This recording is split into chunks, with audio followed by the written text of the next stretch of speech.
systems are offline. eRadio Live, powered by TCS Wi-Fi. Just gone 3 o'clock on eRadio on a Thursday afternoon, and by now, well, maybe not now, but one day you will know that it means that it's time for Tech Thursday. And as always, joined by my guest, Kaine. Hello, Kaine. How are you? Hey, Ian. Thanks so much for having me. I am really, really good. How about you? I'm good, man, and it's good to hear you. And yes, you coming to us today via Zoom, and you are my very first Zoom call. I've never been Zoomed before. Can you believe it? Yeah, that we're breaking boundaries here. There is no glass ceiling. Yes, I'm just so glad the camera's not on, because I really don't feel like being watched right now. So it's just the audio. It is just the audio on Zoom, and it is actually quite nice. You know, everybody's been Zooming. I think Zoom kind of really got a kickstart with the pandemic, because that's how board meetings are to this day. That's how they're happening, right? And you yourself, you're also working a lot with Zoom, Kaine. Yeah, we used Zoom a lot before even the starting point of the pandemic, 2017, 2018, even 2019. So it was so strange to actually, during the pandemic, hear someone like my mom be like, yeah, I'm going into a Zoom call. I was like, what? That's so strange. I've never even heard anyone say that. But now it's a regular thing. Can I be honest? Go for it. I've never used Zoom before, as I said, and the reason is also because I didn't know about Zoom before the coronavirus. I thought it came with the virus, that people invented it now for meetings to happen. I didn't know there was a Zoom pre-2020. That's what I'm saying. You obviously knew. You thought that someone clever woke up and was like, time to make some money. Yeah, I thought, the pandemic is here. People are tired of using all the other things, Google Hangout and whatever. I don't even know if Google Hangout still exists. Let's just try Zoom, and let's make a Zoom. And then they made a Zoom. But you say you started using it 2017 already. That's like 4 years ago. So obviously it's not a new kid on the block. Other ones as well. There was... I think there were others like Google Hangouts, and there were quite a few that came out, but a lot of them have kind of got filtered out. There were a lot more, and it used to be such an interesting thing, because you would get a client from the EU region, and he would be using this platform, but then you would go to the Asian region and someone else would be using something else. So every day you're finding these new and interesting conferencing apps, and it was just so interesting that Zoom was the one that did almost the best. We used lots of different ones. Zoom. Yeah, and I mean, right now we're using it for voice calling purposes, because it's not just a video thing, because I know somebody in Dubai, and we need to have a meeting soon. And she said to me, and I actually didn't know, that you cannot use WhatsApp video call or WhatsApp voice call in Dubai. Did you know that? I did not even know that at all. I wonder why it's prohibited. It's blocked. You can't. She can Zoom. Apparently you can still Zoom, but you can't. I think you also can't Facebook video call. WhatsApp's a big no-no that side. Even Telegram, she said. You cannot use those. They're blocked in the country by the providers in Dubai. Of course, because the providers are making money from device-to-device calls over the mobile network rather than over the internet. That's so interesting. Exactly. Well, just before we get started with today's show, and we've got, as always, a range of topics to cover, we look at a roundup of the entire week's tech news. Unless something major happens tomorrow, then we'll obviously only talk about it next week. But this episode is brought to you by the USB Pet Rock. The USB Pet Rock plugs into your computer, and it does absolutely nothing. What an effective device. I mean, have you ever heard of something so unique? Yes, apparently the makers claim it's good for entertainment, because you can make up stories when people ask you, why did you plug a pet rock into your computer? However, it's just a complete waste of money. You've revolutionized my whole life. But I still want it. I mean, just look, imagine the expression on people's faces when they see this rock plugged into your computer. And the stories you can make up, I'm just downloading... What can you say you download from a rock? Google Rock. It's Google Rock. It saves something. I don't know what. Yes, yet to be determined. Yeah, just say it's the new Google Rock. It actually sounds like a real thing, and it's got like songs loaded onto it. Rock music. There we go. Rock music. Dwayne The Rock Johnson's face just on the front. Yes. The whole combo. Yes. So get your USB pet rock. That's what you should do. Apparently. Speaking of fancy tech. Did you know Elon Musk has given a $100 million donation to X Prize for a technology that reduces carbon dioxide emissions? When did that happen? This week as well? Yeah, it was recently. It's for, X Prize will only open on Earth Day, the 22nd of April. But it's the largest X Prize in history, and it will continue all through 2025. And the first prize is basically $50 million. The second prize is $20 million. And the third prize is $10 million. But it gets more interesting because, obviously the goal is to try and tackle one of the biggest threats facing humanity, which is climate change. So they're looking for someone who can scale technology up to gigaton levels. So your technology, whatever you submit, has to be of such a standard that they can scale it up to which the benchmark refers to 1 billion metric tons worth of carbon dioxide. So this is very big industrial scale. That's mad, right? Yo. Can you believe it?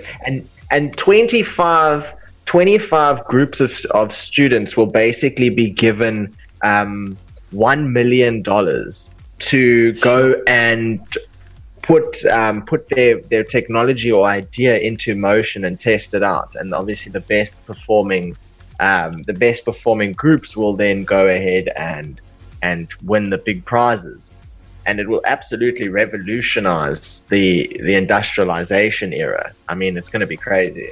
This guy's just doing amazing things. I actually spoke to my brother earlier this week, and we were talking about, what it would be like to meet Elon Musk. Would you like to meet Elon Musk, Kaine? And what would you say to him? Damn, what a question. At this point, if I just have to meet Elon Musk, the first thing I would say is, I'm sorry, I'm unprepared. But I have one question, and that question is,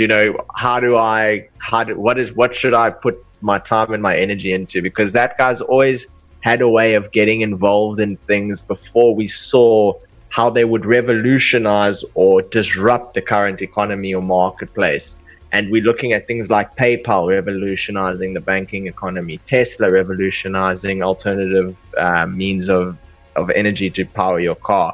You're talking the Neuralink, which is the human brain to PC interface. And then you've got the Wi-Fi network that is also launching Starlink satellites, which is revolutionizing the internet and satellite infrastructure to deliver service. So this guy's always at the forefront of new technologies. I would want to know what he's looking at now. Yeah, I wonder what he's like as a person, because he's so intelligent and his way of thinking is just so unique and so different.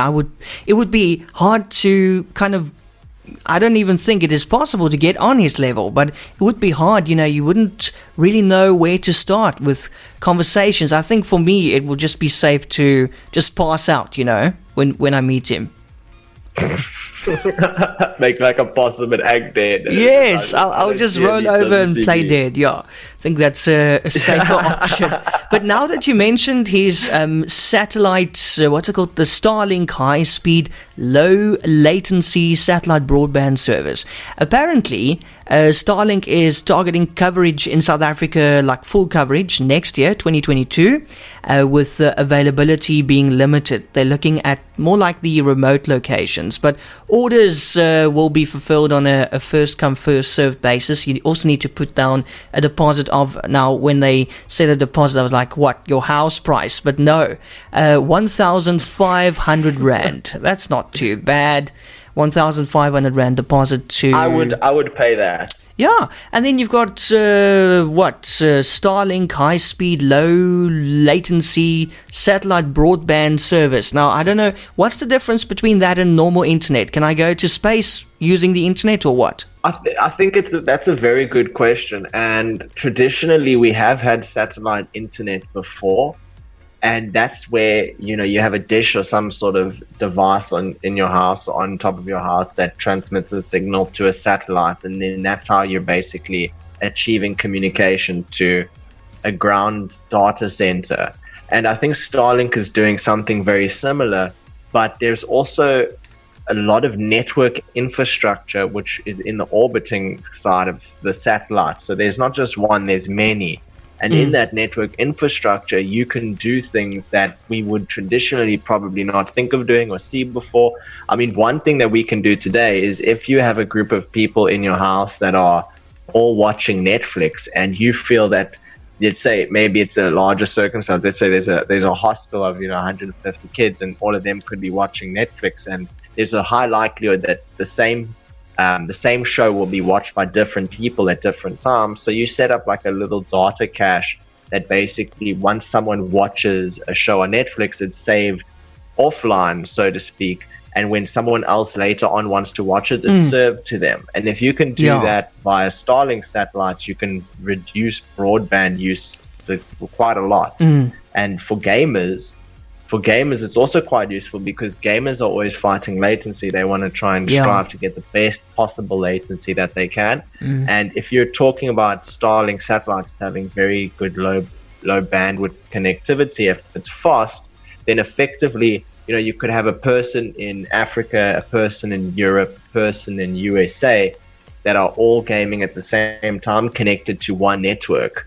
And that's efficiency. We're talking efficiency, saving the milliseconds that you can, and they go a long way and make a big difference. So I've even heard whispers that the first service that'll be available from the Starlink satellite are only 10 megs a second. So I don't know if that's the case here, but there was definitely word of that was the first speed that you would get, which still beats our ADSL first. Yeah, but that's not very fast. It's not when you're talking about fiber that can reach 200 megs a second. Sure. But I think the scalability of the infrastructure is significant, where you can go to maybe a gig a second in 5-10 years, or depending on how quick they erect the infrastructure. Now, Kaine, you just mentioned satellites, and that brings us to our next discussion for this show for today, and that, of course, is DStv. DStv, Netflix can kill DStv, warns MultiChoice. That was a story published earlier this week on My Broadband, and MultiChoice actually admitted in their presentation to ICASA, that's the Independent Communications Authority of South Africa. They regulate radio, TV, all the spectrums. And they actually admitted that over-the-top or OTT providers like Netflix, YouTube, Disney+, HBO, and also, this is a new one, Peacock, pose an existential competitive threat to its DStv offering. Peacock, is that you? I would wish. I must be honest, I've never heard of Peacock. It must be a new streaming service. I think so. And here's the interesting thing. We worked with a company a while back by the name of Alpha Networks, and they were actually trying to break into this industry, which is cable orientated.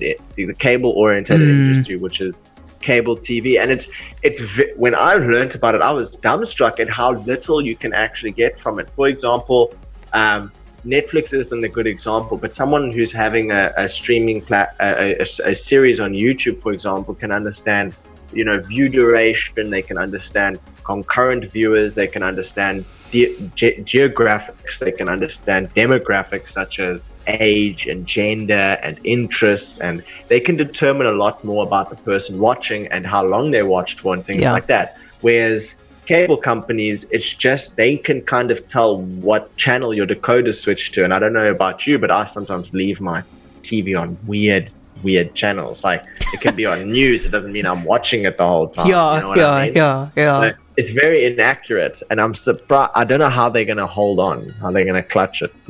Now the question I have for you, Kaine, is: do you have DStv?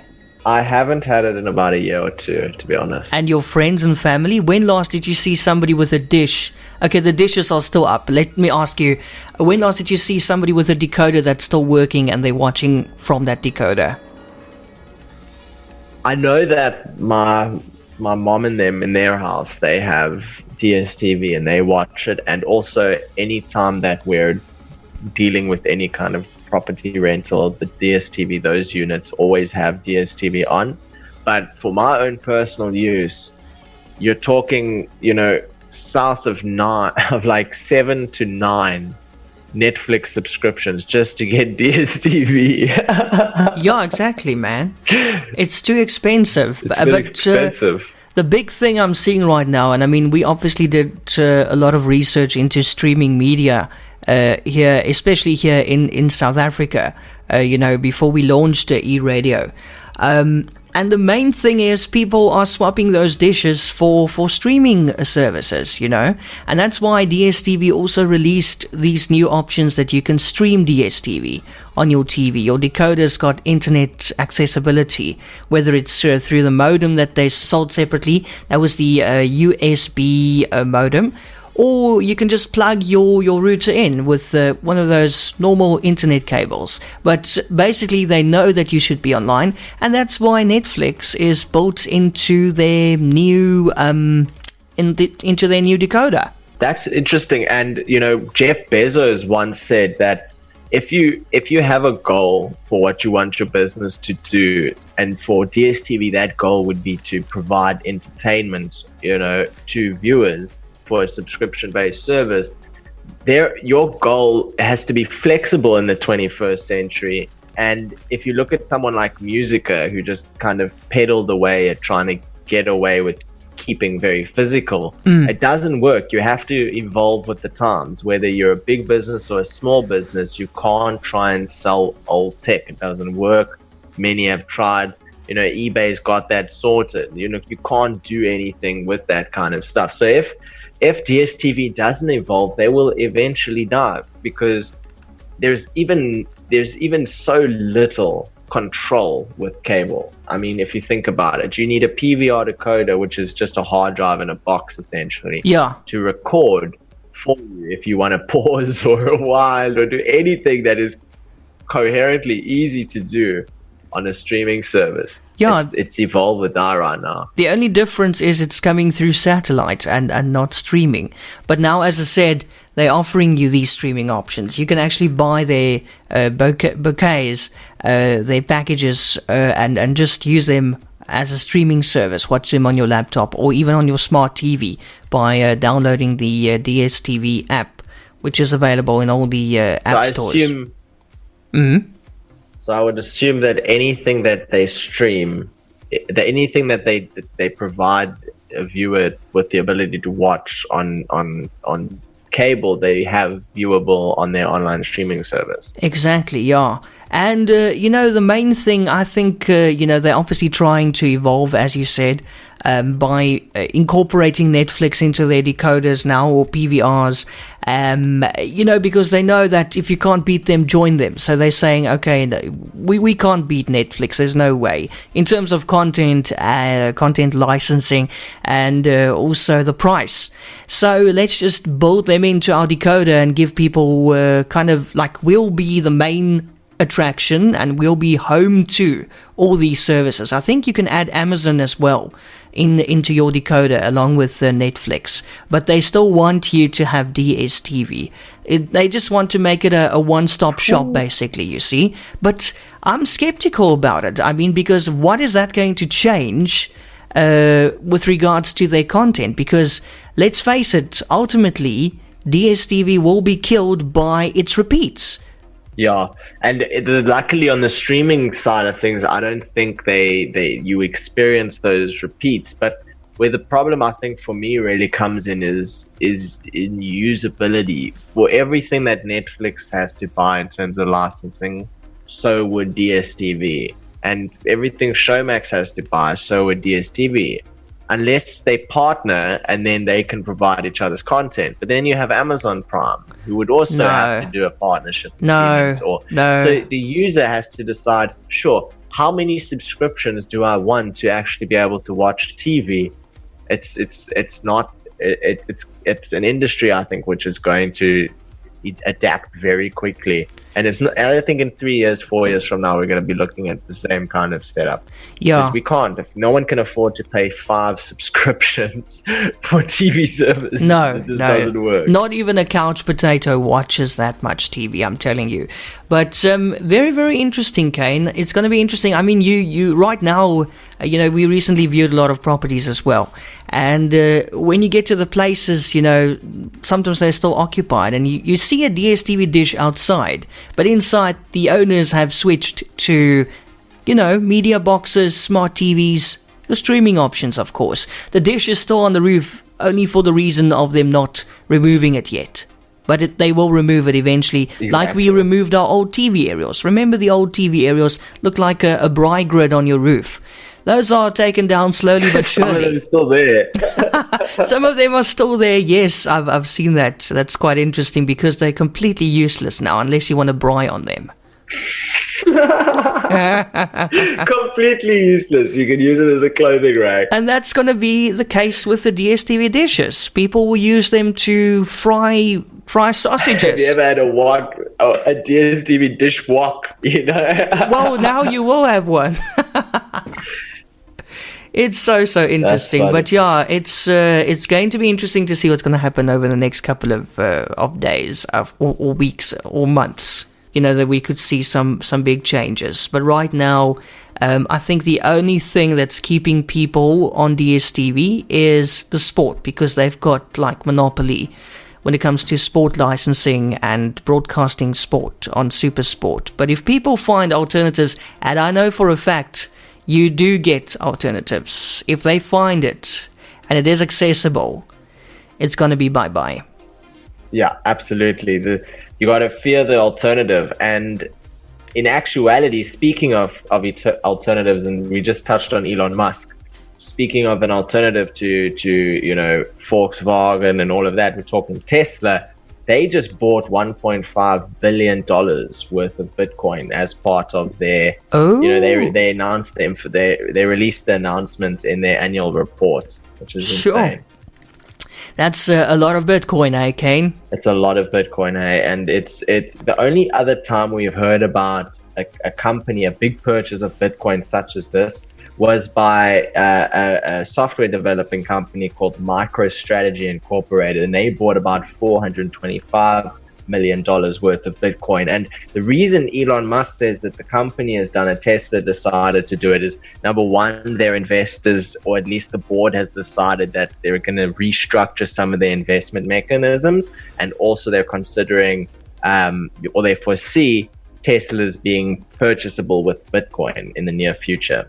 And Elon Musk being Elon Musk, as soon as he recently put on his status, he said #Bitcoin, and then like a week or so later, this announcement came through, and he's just made Bitcoin go above all-time high again, which is the second time in 2021 that we've broken our all-time high for Bitcoin. So it's almost at $50,000 now, which is about 800,000 rand. Oh my word, 800,000 rand. Hectic. Kaine, my computer wants to update. Just wait until it's a lot more. Just wait. Yo. No, I'll wait. My computer wants to update, so we gotta have a music break right now. Windows wants to update, okay? Okay, let's do it. Get the eRadio SA app right now for free on the Google Play Store. Entertainment radio on the go. And we're back on Tech Thursday right here on eRadio. Hope you enjoyed the music. We just had to do a Windows update. So bloody annoying, these Windows updates, eh, Kaine? Don't you love them? And it's that traditional sound. And, talking about annoying tech sounds, that was one of them. The Windows 98 restart, the tone.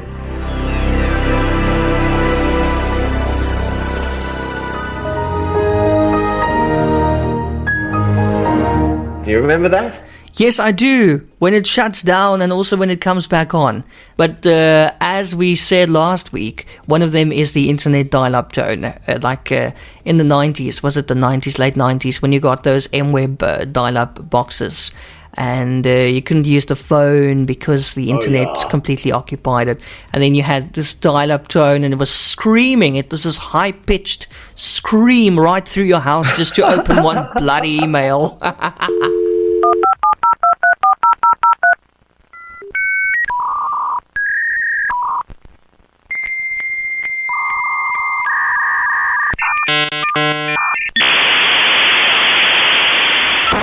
And then do you remember the rotary phone as well? Imagine if today's youth had to use the rotary phone every single time they sent a text message. It would be like,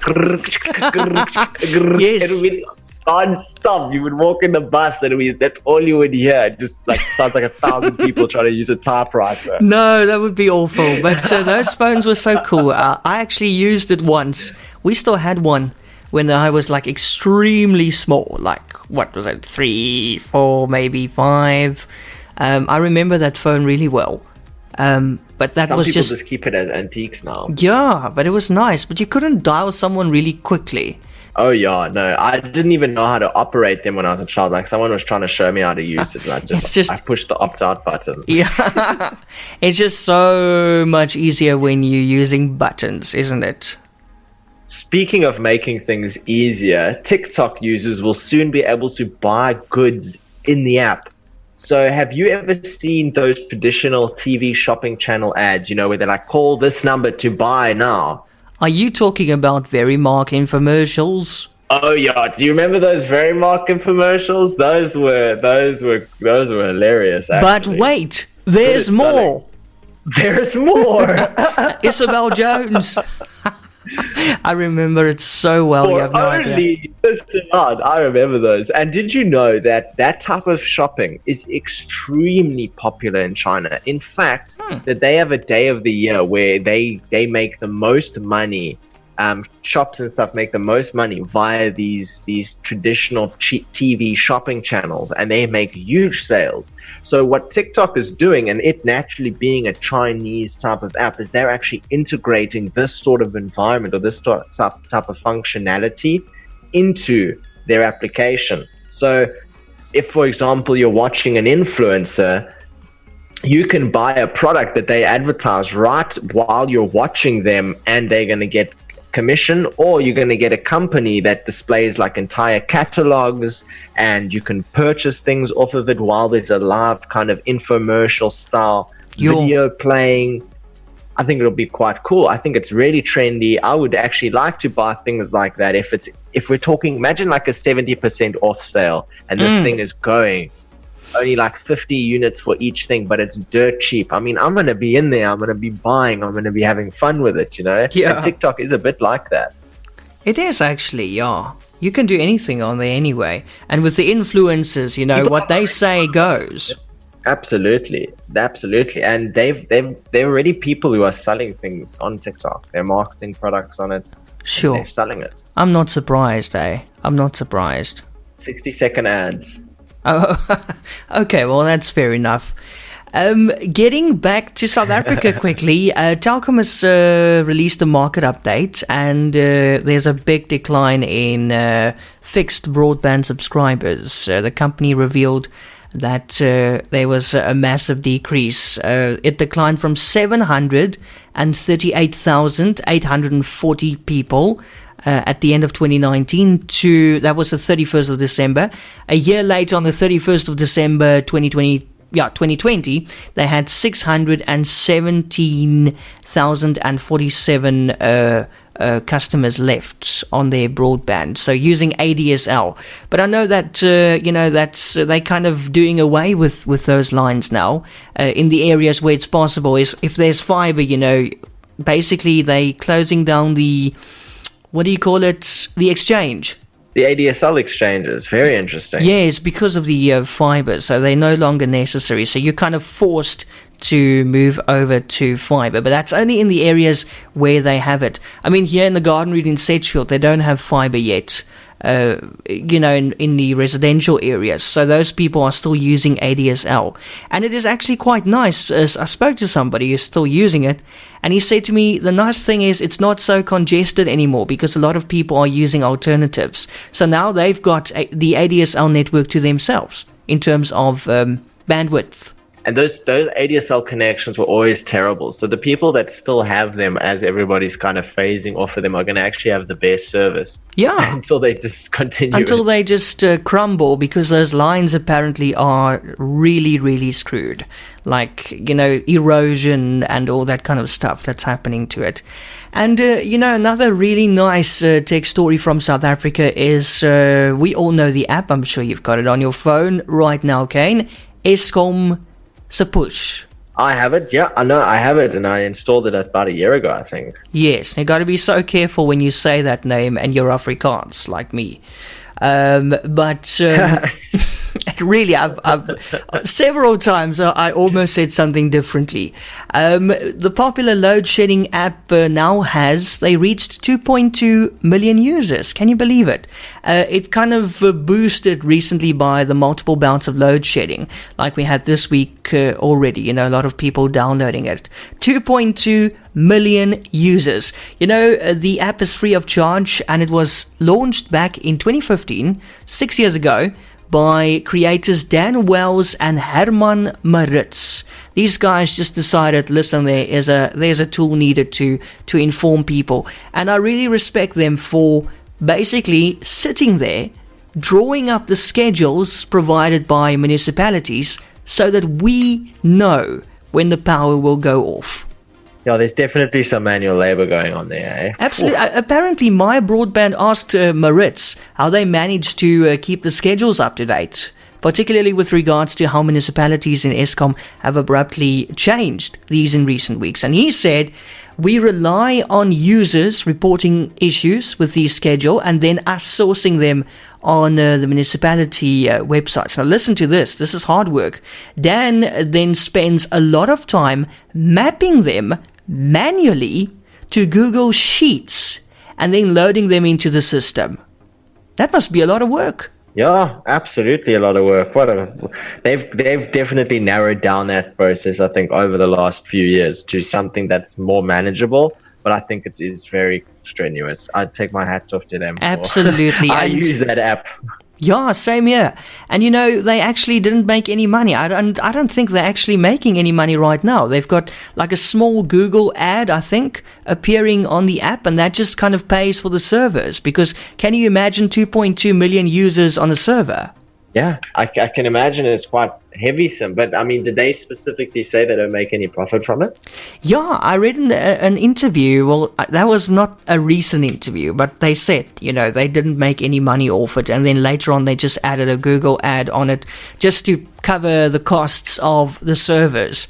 But I don't know if at that stage they made any money. Maybe right now they are. And I hope so for their part, because this is a lot of work. Apparently it was a side job as well, so they had other jobs. I don't know where you find the time to put in all this information to tell everybody, but I like that they're using the users' feedback as well, and getting people to tell them what's happening, if the schedules are right or not. I always feel like those reporter fault prompts are just falling on deaf ears. But I think when you hear about it actually being taken into consideration, that's amazing, because there's so many apps out there that allow you just to log a fault or or request a support query, and it just nothing ever happens. It's just a dark alleyway of progress. Yeah, with this specific app, I've noticed that it says when you say log a fault, or it says something else, I think not correct, reported here or something, it actually opens your email program on your phone with the email address already typed in, and you can just start typing. It kind of gives you a template, and you just have to modify it. That's so nice, because you just edit it and then you send it off. Yeah, that's very useful. I will agree. That is very useful. Now, Kaine, you've got a story on Facebook removing false vaccine claims. That's also part of their kind of like, I don't know if I should call it censorship program. Yeah, it's a very complex. I mean, they're I think even when they're doing it themselves, they know that they're playing a very fine line between, causing public outroar and trying to actually do a justice. Because what they're saying is they're going to remove false vaccine claims. So anything that claims the vaccines are ineffective or unsafe will be deleted by Facebook. And, it is very hard to say, because some people are entitled to their own opinion. And, there are these people that are very anti-vaccine, and I think they would, in a sense, feel very, silenced in a way. We all have the right to make our own decision, and I think we all have the right to voice our own opinion. But it's very complex, because the opinion that people are voicing might not be backed by, a lot of determined research and a proper evaluation of key data points to look at and things like that. It just creates this atmosphere that, a lot of people might think Facebook is trying to do something bad, and maybe they are, but I think in a lot of ways what they're doing is good, because you don't want to deter people from making a decision that could change the fate of someone they hold dear or something like that. Yeah, no, you're absolutely right. I understand it. A lot of people see it as censorship, but I think, all in all, we all have our different beliefs, and there's so many conspiracy theories going around. I actually read up on the psychology behind it, and it said that people, kind of go to conspiracy theories and believe it and all that stuff because it gives them a sense of control in a situation where otherwise they have no control over the information or their knowledge or the situation. And what it does is it kind of gives them, it kind of gives them something to believe in, to kind of justify what they're going through. Very interesting. That's just a little bit about the psychology behind conspiracy theories. That is very interesting. It's sort of, it gives them comfort. I think it's almost like a comfort to them to kind of believe that information and go with it instead of not knowing what's going on. No, I agree with you. The head of health at Facebook said building trust and confidence in the vaccines is critical. So they're launching the largest worldwide campaign to help public health organizations share accurate information about COVID-19 vaccines and encourage people to get vaccinated as vaccines become available to them. So that's very interesting. The stance that they're taking, they're trying to create this campaign to create awareness. So I feel like as long as, I feel as long as the information that they're sharing is backed up by case studies, I feel it's the right move. Facebook also said that it would give $120 million in advertising credits to health ministries, non-governmental organizations, and the United Nations agencies to aid in spreading reliable COVID-19 vaccine and preventative health information. So they're actually allocating quite a large budget towards advertising credits. And those advertising credits, you can kind of put them anywhere between $1 and $10 a click sometimes. So they could have anywhere between 12 million to 1 million to 12 million people who've actively learned more about vaccines and learned more about the vaccinations and things like that. I think it's very interesting. Just the last story quickly is apparently, also according to reports, the Xbox Series X is outselling the PlayStation 5 in South Africa, but the latter, the PlayStation 5, remains the most in-demand system of the next generation consoles. Yo, that's interesting. So it's almost like people are buying Xboxes because PlayStations are in high demand. That's an interesting calculation. Yeah. As always. And then also, if you want to go and check it out on the My Broadband website, they also have this article that they did over the past couple of days. They were invited to Eskom's Megawatt Park head office for an overview of how the utility manages the country's power system to prevent a national blackout. And you can actually see the inside of that center. It is quite interesting. It's like a data center. You've got all these screens around the people flashing red and showing graphs and all that kind of stuff. So if you're into that kind of stuff, you must definitely go to the My Broadband website and check that out. I really found that so interesting. I wonder if they... I think I'm even going to check it out. You must. I wonder if they also push the buttons over there to switch us off, when we have load shedding. Oh, that's the great debate, isn't it? Yeah, I mean, why would you go and physically switch the power feed off to a town? I'm sure it's all digital. Well, overseas it is. You know, we've seen those movies where they hack the power grids. Remember those movies? But those power grids are online. You can hack them. I'm sure you can. You just see 6 oaks trying to turn one big lever, and they're just all trying to weigh it down. No, one big manual no, switch. I think it's all digital, man. I think it's just a little button, like on the screen. This is the way I imagine it. They don't show you in the My Broadband article that side of it, but I'm sure it's a button now, or maybe it's just like a computer program, and then you see all these towns. Maybe it's like a map thing. It looks like a map. And then they zoom in on the town that should go off, and then they just go click, and then something happens, and the town goes off. Ideally, that would be how it works. It's actually, I would love to watch a video about how they do that, because sometimes I don't know if you've ever experienced it, but sometimes it seems like they accidentally switch your power off, and then it comes back on like 3 or 4 minutes later. I've had that happen before. Yes, I've had, where it's supposed to come on at like 9 and it comes on at like 8:42, and you're like, why is it so early? Was the guy about to go to sleep and he just didn't think he was going to, Yeah. I don't know. I think probably in that center they're seeing on the graphs, because those, I know for a fact, in the article it says that those graphs are actually interactive with the power stations. They can see the temperature of all the equipment and all that kind of stuff in real time on their screens. So I'm pretty sure they can see, okay, we've got a little bit extra now, so let's switch that town on, because that town only uses that amount of electricity, and we've got that amount available now, so let's give them an early night or whatever. That's very interesting. Let's try and get them to explain it to us. Yeah, man, I want to know. I'm so fascinated by stuff like that. You have no idea. We can ask Carte Blanche. They would seem like someone who might do something like Derek, that. Derek, what's happening? How's it working? Where's Please, Derek? Please get in touch. Call me. Well, Kaine, it was great catching up with you. I think we're all up to date now. How do you feel?